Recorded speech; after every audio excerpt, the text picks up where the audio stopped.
السلام علیکم۔ Class 9 Federal Board new syllabus 2024 Urdu book کے نظم حمد اس کا مرکزی خیال آپ کے سامنے موجود ہے۔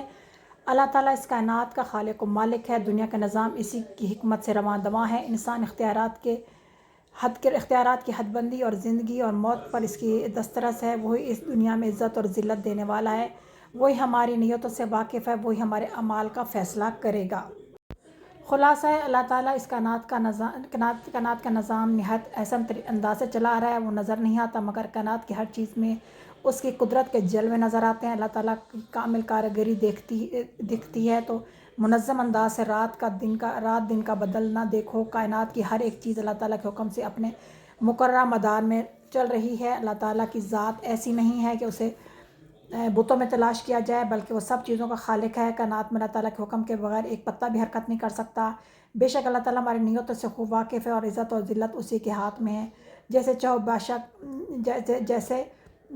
بادشاہ کر دے، جسے چاہے فقیر بنا دے، سب اسی کے اختیار میں، تمام مخلوقات اسی کے محتاج ہے۔ اللہ تعالیٰ ہی ہے جو تاریکی روشنی اور روشنی کو تاریکی میں بدلنے والا ہے۔ زندگی اور موت اسی کی قبضہ قدرت میں ہے۔ ہمیں صرف اسی کی عبادت کرنی چاہیے اور اسی کے احکامات کی پیروی کرنی چاہیے۔